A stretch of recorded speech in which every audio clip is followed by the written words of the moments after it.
廣州隊都向廣東隊提出咗新嘅問題。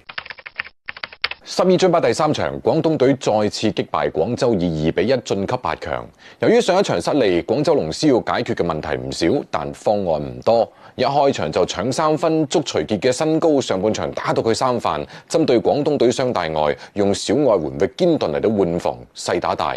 上半場域堅頓同徐恩嘅聯繫係拆開嘅，目的大概就係為咗銜接段可以等佢哋分開同其他嘅隊友撐一段時間。下半場域堅頓再同徐恩連線，佢算係冇辦法當中嘅辦法，因為廣州隊嘅人員組成本來就單薄，有問題冇問題都係域堅頓持球，徐恩內線制霸，賀列迪、袁照耀、劉顏成3分護航，陳國豪上嚟打小陣容，白頓補充鋒線，李長波做內線備份，佢就咁樣一套7.5人輪換，就係米曹喺一場過嘅比賽裏邊嘅佈置。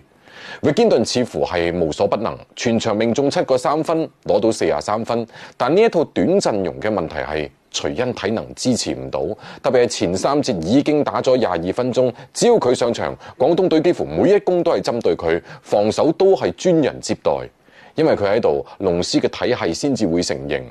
最後佢攞到13分11板，從開始俾對方突破吸引傳身後，到後嚟有限度咁樣退防，關顧住對方從外線切入嚟嘅內線球員。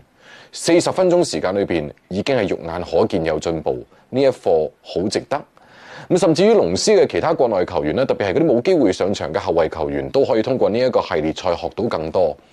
當然廣州隊都向廣東隊提出咗新嘅問題。雙大外時段內更容易俾對方持球人點名單打，點辦？係馬上抽調另外一個內線回撤，其他人去補位，定係擋拆發生嘅嗰一刻用延誤呢？咁係強延誤定係弱延誤之後歸位，定係翻去護框呢？如果被點名嘅係蘇寧加又點辦？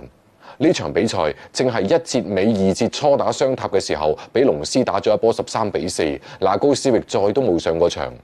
隨住時間推移，麥高爾同球隊嘅磨合有長進，特別係2、3節防守纏繞域堅頓，進攻又承擔咗唔少嘅產量。佢喺球場嘅時候，球隊可以淨勝17分，同徐傑一樣。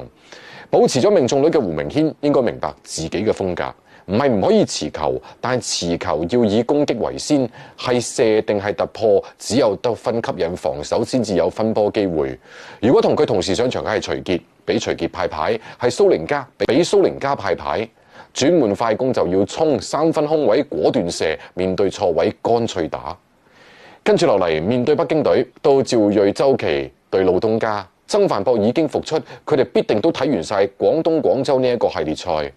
8-4 3場2勝，容錯率好低，就意味住廣東隊每一次用人要更加精準。